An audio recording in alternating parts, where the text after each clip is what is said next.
नमस्कार, आप देख रहे हो दैनिक पब्लिक मीडिया। जेसमंद वीरपुरा गतौड़जी मंदिर के पास में बहुत पुरानी बावड़ी का हुआ खुलासा। उसे बावड़ी के जल से भगवान के चरणामृत के रूप में किया जाता था पानी का उपयोग, जो आज की समय में पड़ी है मलमूत्र से। बन जा चैनल को सब्सक्राइब करें, लाइक करें, बेल आइकन जरूर दबाएं।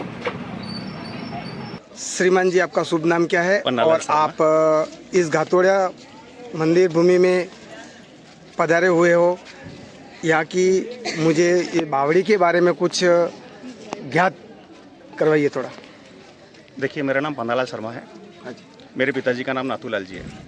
मेरे पिताजी इस मंदिर के कोतवाल हैं और जहाँ मेरे पूर्वजों ने मुझे बताया है उसके मुताबिक ये जो बावड़ी है ये मंदिर के समकालिक है। यहाँ पर भगवान श्री गतौड़ जी का निवास स्थान माना जा सकता है।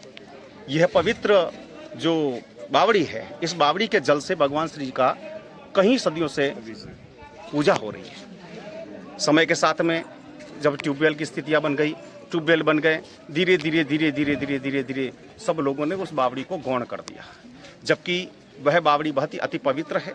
भगवान श्री जी की पूजा करने के लिए उस जल का उपयोग किया जाता था। ये बावड़ी का पानी अपने घातौड़ जी के लिए किस काम के लिए काम में आता था? पूजा के लिए काम आता था, पीने के लिए काम आता तो था। आज हाल में इस बावड़ी में क्या स्थिति है? बिल्कुल निर्जर हो चुकी है, बावड़ी को खत्म कर दिया गया। सर जी की जितने श्रद्धालु आ रहे हैं उनका अनजान है, उन्हें हम बताते नहीं है कि यहाँ पर बावड़ी है, भगवान का वासा है। वो लोग जाकर वहाँ पेशाब कर रहे हैं और कुछ अपने लोगों की गलतियों की वजह से भगवान श्री जी के उस बावड़ी के पास में ही बाथरूम बन गए हैं और वहाँ पे भी लोग इस प्रकार की गंदगी कर रहे हैं। अब जब वो बाथरूम बंद होते हैं तो वहीं जाकर के लोग पेशाब करते हैं उसी बावड़ी में।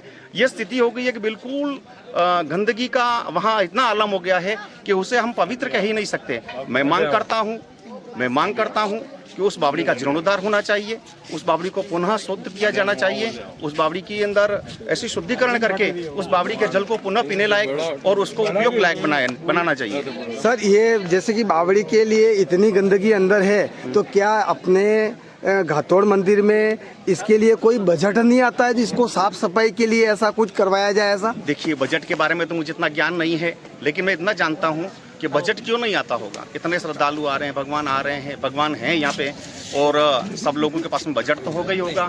जो प्रबंध कमेटी थी उसके पास में बजट होना चाहिए, सबके पास में बजट होना चाहिए। बजट की आवश्यकता कहाँ है? इच्छा शक्ति की कमी की वजह से ये स्थितियाँ बनी है। तो ये ऐसा किस कारण से हो रहा है कि इस बावड़ी के अंदर इतनी झाड़ियाँ, इतनी गंदगी और इतना मलमूत्र भरा हुआ है? तो क्या यहाँ के जितने भी श्रद्धालु आते हैं तो उनको अभी तक ज्ञात नहीं है इस बावड़ी का? नहीं, उसके बारे में कभी किसी को बताया नहीं जाता है, क्योंकि मैंने क्या कहा आपको, धीरे धीरे स्थितियां वहाँ की बिगड़ती गई। सारे लोगों ने उसके ऊपर किसी ने ध्यान नहीं दिया, चाहे मैं हुआ, चाहे अन्य पुजारी हुए, चाहे प्रबंध कमेटी हुई, चाहे श्रद्धालु हुए, किसी ने उसके ऊपर ध्यान नहीं दिया।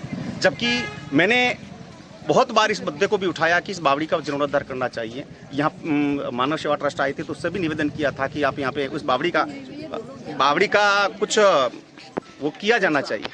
और आज जो पैसा है उस पैसे की स्थितियाँ खराब हो चुकी है, सब कुछ स्थितियाँ बिगाड़ चुके हैं। मंदिर की स्थितियाँ जो है, ठीक है, भगवान की दया से जो हो रहा है वो श्रद्धालु के भाव से हो रहा है, बाकी हमारे भाव से नहीं हो रहा है। धन्यवाद। ओके।